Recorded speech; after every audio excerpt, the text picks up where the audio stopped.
Hi friends, నమస్తే. అందరు బాగున్నారా? మన సబ్స్క్రైబర్ మన్మధ కుమార్ గారు, రాజ్ కుమార్ గారు శ్రీకాకుళం నుంచి వచ్చారండి.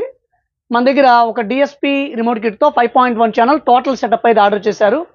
ఆయన కోసం అయితే అది సిద్ధం అయితే చేయడం జరిగింది. స్పీకర్స్ వచ్చినప్పటికీ Zip company woofers, Zip company magnet tweeters అయితే యూజ్ చేయడం జరిగింది. ఫ్రంట్ లెఫ్ట్ ఫ్రంట్ రైట్లోని, సరౌండ్ లెఫ్ట్ సరౌండ్ రైట్ సెంటర్లో Zip company full range speakers with magnet tweeters అయితే యూజ్ చేయడం అయితే జరిగిందండి. సబ్ ఓవర్ వచ్చినట్టుకి front fire JBL 1500 watt peak power అయితే సబ్ ఓవర్ యూజ్ చేశాము. మీకు ఆ ఇమేజెస్ అన్ని నేను చూపిస్తాను, ఈ వీడియోలో చూపిస్తాను. అండ్ క్యాంప్ వచ్చినప్పటికి మనకి DSP ఫ్యూటెక్ FT008 వెర్షన్ 4 మనకి రీసెంట్గా వచ్చింది. చాలా యాంపులు అయితే మనం రిలీజ్ చేశాము. ఆ రిమోట్ కిట్ యూజ్ చేస్తూ మనం యాంప్ అయితే డిజైన్ అయితే చేయడం జరిగింది. రాజ్ కుమార్ గారు ఎస్పెషల్లీ ఏమన్నారంటే, ఆయన ఒక ప్యానల్ చూస్ చేశారండి. ఇంతవరకు మన ప్యానల్తో బయటికి అవుట్లుక్ ఇవ్వలేదు, మాకు ఇదే ప్యానల్ కావాలండి, సైడ్ బై సైడ్ కంట్రోల్స్ ఉన్నాయి, చాలా చక్కగా ఉంది, దాని మీద JBL లోగో కూడా ఉంది, ఈ ప్యానల్తో మాకు చేసి పెట్టండి అన్నారు. ఇప్పుడు ఒకసారి ఎలా పనిచేస్తుంది, ఏంటి, ఇంటర్నల్ వైరింగ్ ఏ విధంగా ఉంది, ఏంటి అనేది అయితే వీడియోలో మీకు నేను చూపిస్తాను. అంటే మీకు యాంప్లిఫైర్ కావాలన్నా, మొత్తం టోటల్ సెటప్ కావాలని జస్ట్ నాకు మెసేజ్ చేయండి. ఎంత అవుతుంది ఏంటి అనే విషయం అయితే నేను తెలియజేస్తాను. ఓకేనా ఫ్రెండ్స్? Thank you. ఫ్రెండ్స్ చూస్తున్నారు కదా, యాంప్లిఫైర్ ఫ్రంట్ లుక్ అయితే ఈ విధంగా ఉంది. ఒక సైడ్గా మ్యాటీ బ్లాక్, ఇంకో ప్రక్కగా డిస్ప్లే బ్యాక్ సైడ్ ఉంటుంది కాబట్టి క్లాసీ బ్లాక్ అయితే ఉంది. ఇక్కడ JBL లోగో అయితే ఇవ్వడం అయితే జరిగిందండి. దీనికి గోల్డ్ కలర్ బూట్స్ అయితే తీసుకోవడం జరిగింది. సో ఈ విధంగా ఫ్రంట్ లుక్ అయితే మనం డిజైన్ అయితే చేయడం జరిగింది.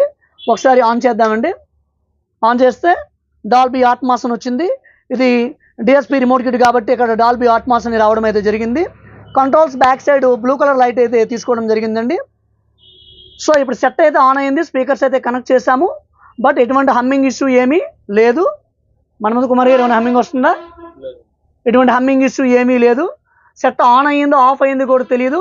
చివరికి ఫ్యాన్ సౌండ్ కూడా కంప్లీట్గా మనం తగ్గించేసామండి.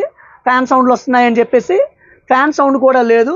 ఒకసారి ఇంటర్నల్ కాంపోనెంట్స్ అయితే చూద్దామండి, ఏం యూజ్ చేస్తాం ఏంటి అనేది. సో ఇక్కడ వచ్చినప్పటికీ ట్రాన్స్ఫార్మర్ ఫుల్ HD ట్రాన్స్ఫార్మర్ అయితే యూజ్ చేయడం అయితే జరిగింది. Metal diode, RU company metal diode, Sanwa capacitors అయితే తీసుకున్నాము. సో ఇక సబ్కు వచ్చినప్పటికి కుమార్ ఆడియోస్ మోనో బోర్డు తీసుకున్నాము.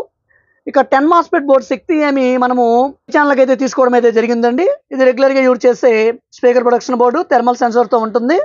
ఇక్కడ మనం రెగ్యులర్గా యూజ్ చేసే సప్రియం బోర్డు అయితే మనం తీసుకోవడం జరిగింది.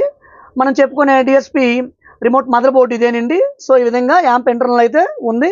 ఎక్కడ కూడా వైరింగ్లో డిస్టర్బెన్స్ కానీ ఏమీ లేదు, హమ్మింగ్ లాంటిది ఏమీ లేదు. సెట్ ప్రజెంట్ ఆన్లో ఉంది కూడా, ఎటువంటి హమ్మింగ్ అయితే లేదు.